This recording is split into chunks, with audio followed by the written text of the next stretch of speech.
Both Peter and I lead proud, strong political parties.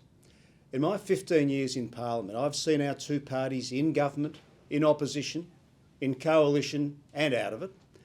But in all those 15 years, I cannot think of a time when the Liberals and the Nationals have worked as closely together as we do at this moment. And that is a measure of the importance of the task that lies before us and the strength of our commitment to see it achieved. Thanks all of you for taking the time to join us this evening. I want tonight to be a positive statement, a hopeful call to arms about our future. Our future as Liberals and Nationals, our future as Victorians. But first, I can't ignore the COVID elephant in the room. No doubt we are all going through a very difficult time at the moment, the most difficult time in my lifetime and probably the most difficult time we've faced as a state and perhaps as a nation since World War II. COVID has turned our lives upside down and inside out in ways we could never have imagined. Small businesses in our high streets, thriving, employing people one day, forced to close the next. International travel banned. Our state borders slammed shut. Personal liberties stripped away, and our freedom of movement, even the freedom to leave our own homes at night, lost to the stroke of a Labor bureaucrat's pen. In March last year, when we saw those images in Wuhan, China, of drones policing their citizens' movements, who could have imagined that our future could be similar? In fact, on some measures, it's been worse. By my count, today, Greater Melbourne racked up our 206th day in lockdown since the pandemic took off in February last year. For some parts of Melbourne, which were locked down even earlier, today is lockdown day number 229. Exact comparisons are difficult, but by most counts, that places us among the most locked down places in the world since this pandemic broke out. Melbourne once claimed a special status as one of the sporting and cultural capitals of the world. Now, our great sporting events have been cancelled or poached by other states. Our galleries are shut, our theatres empty, our live music venues fallen silent. We've gone from the world's most livable city to one of the world's most locked down cities. And surely that's a record that even Daniel Andrews can't be proud of. Now, there's no doubt it has been an incredibly difficult time for policymakers seeking to manage this pandemic. But for all the allowances we might reasonably make, you can't escape the fact that the Andrews Labor government has scored an F for fail in dealing with it.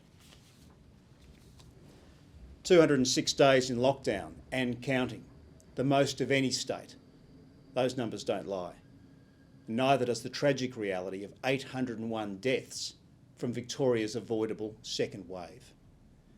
Now, after 18 months of sacrifice and suffering, instead of a plan to support us, a plan to get us out of lockdown, all we're hearing are threats and lectures and blame. Instead of a plan to get our state open and keep our state open, we get panicked decisions on the run. Instead of a proper plan and sensible measures to tackle COVID effectively, the Andrews Labor government has created further hardship. While the rest of the world is opening up again, we've entered a seemingly endless loop of lockdowns and restrictions. John Howard famously coined the phrase 5 minutes of economic sunshine to describe the very brief period between Labor's recession we had to have and the next round of Labor taxes and turmoil. Well, Victoria had just 8 days of sunshine between our 5th and 6th lockdowns. And even as Victorians are getting vaccinated in increasing numbers, the Premier is now crab walking away from the agreed National Cabinet target to reopen our state and take back our lives, seeking to snatch away hope from Victorians just as it seemed to be within our grasp. Well, that's Andrews Labor. No plan to get us out of COVID. No plan to get us out of lockdown. No plan to get Victoria back to the top. No hope for the future. What we all desperately need right now is hope and a clear plan for the future of our state. And that's what I want to talk about tonight. About the Liberals and Nationals' plan to get us through COVID, about our plan for the coming election, and about our plan to get Victoria back to the top, where we belong. Now, first on COVID. Over the last 18 months, my team and I have unashamedly held the Andrews Labor government to account for their failings, their mismanagement of the pandemic. That's what good oppositions do, and I make no apology for it. My role is leader of the opposition, not cheerleader of the opposition. There are some in the media, and even more on social media, who stand with Dan. I don't stand with Dan, I stand with Victorians. And when Dan's toxic combination of arrogance and incompetence hurts Victorians, as it has, I will call it out. That's why we exposed the failings in hotel quarantine and tracking and contact tracing, which saw Victoria's second wave and those 801 tragic and avoidable deaths. We've rightly questioned Labor's inconsistent and erratic curtailment of our liberties, like a curfew with no basis in science or public health. We've stood up for our students who've had their schooling so disrupted that not a single term has been completed without interruption since last March. We've called out Labor's cruelty, like the ban on playgrounds, which takes away a little bit of joy that our kids have left at this dark time. And we've stood up. We've stood up for family and small business operators who've had their livelihoods crushed by Andrews Labor's lockdowns, but received only a pittance, if anything at all, in support. Importantly, like a good opposition, we've also proposed alternatives, our plan to get Victoria through COVID and to the other side. We all know vaccinations are our way out of this. Yet the latest data shows Victoria's lagging badly on that statistic, and we won't reach the 80% target until almost 5 weeks after New South Wales. Just last week, New South Wales delivered 300,000 vaccinations through state-run hubs. Victoria, just 187,000. If vaccination is state of origin, then Labor is letting the big V down. And that's why our plan is to speed up vaccinations. At the moment, millions of doses are sitting idle, while the Andrews government instead spends millions of dollars promoting itself. So we're calling on the Andrews Labor government to redirect advertising money away from government spin and put it into getting more Victorians vaccinated. The government should open more vaccination centres in our towns and suburbs. Take the jabs to the people. They should open up vaccination bookings until the end of the year in all state-run hubs. And they should prioritise vaccinations for teachers, early childhood educators and students to get our schools open and our kids' education and mental health back on track. The shadow pandemic of mental health harm for our young people has been one of the most tragic aspects of Labor's lockdowns. We know how much damage is being done to our kids. Calls to Kids Helpline up 68%. Presentations at hospital emergency departments for suicidal thoughts and attempts is up. And so, tragically, is the number of youth suicides. Getting our kids back into school, not just the classroom, but the support provided by friends and teachers and sport and creative arts. It's essential to rescuing many of our young people from the very dark place they're in at the moment. It's a part of our plan, which we need Labor to take up, not for the sake of political credit, but for the sake of our next generation. We've been saying for months now that the government should introduce rapid testing as a key screening tool to minimise the current lockdown and avoid future lockdowns. The rest of the world uses rapid testing. New South Wales uses it, so too should we. We should use rapid testing in our schools, at major events, at airports and other places as part of our plan to allow us to safely reopen. Most importantly, the government needs to rebuild trust in the community by supporting families and businesses to make the right call, not by bullying them with threats. All this does is turn Victorian against Victorian and crush hope.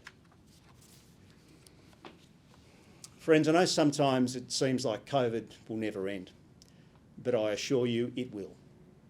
We must learn to live with COVID. But I'm confident that we do this, and we all know we have to, that we'll get to the other side. We will get our lives back. We will take our lives back, and it must happen sooner, not later. But from my perspective, that's only half of the challenge that we face. Next November, just 15 months away, there'll be a state election. Our task, the Liberal Nationals' task, is to provide Victorians with the hope for a brighter future after COVID, to provide a clear alternative to the directionless and compromised Andrews Labor government, and to provide a clear plan to get Victoria back to the top.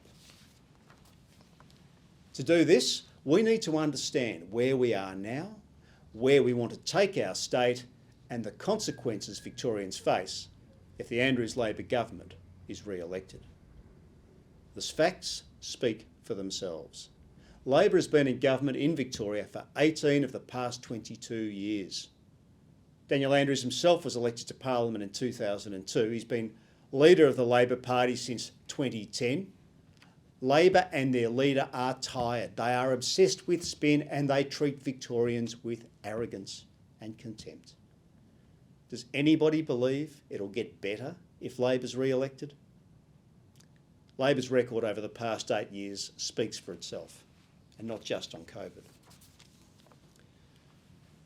Under No Plan Dan, there have been 39 new or increased taxes on jobs, on small businesses, on the family home.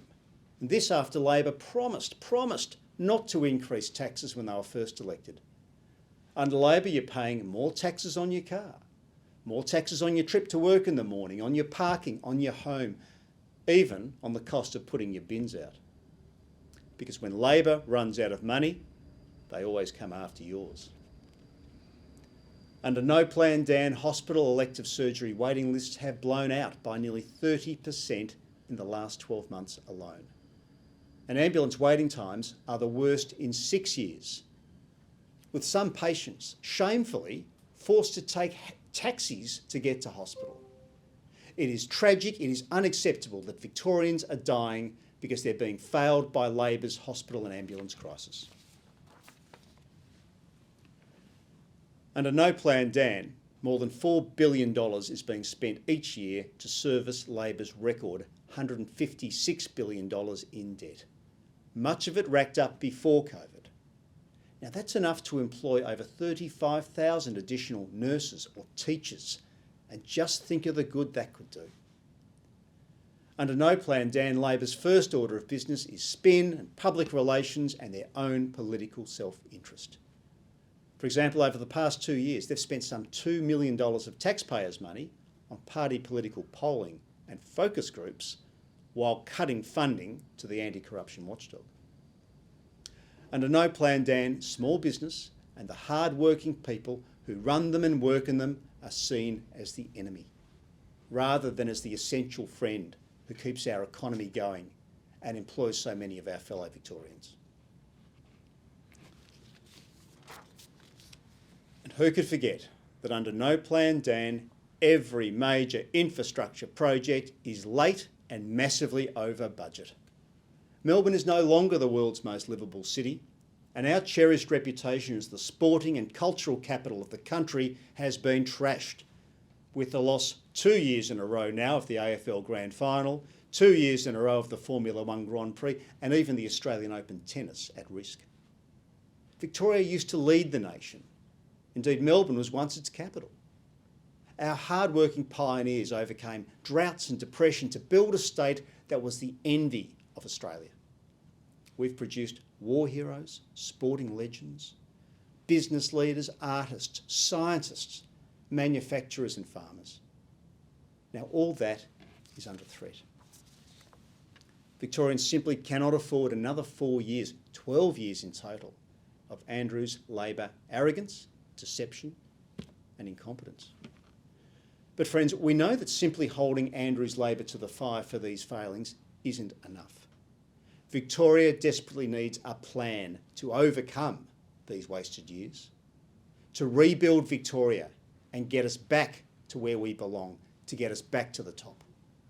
So as a party, as a coalition, we now turn our attention firmly to the election, to ensuring that we provide Victorians with that credible alternative government they deserve, to give Victorians a vision to vote for. To do that, we need to be clear-headed about our objective and about how to achieve it.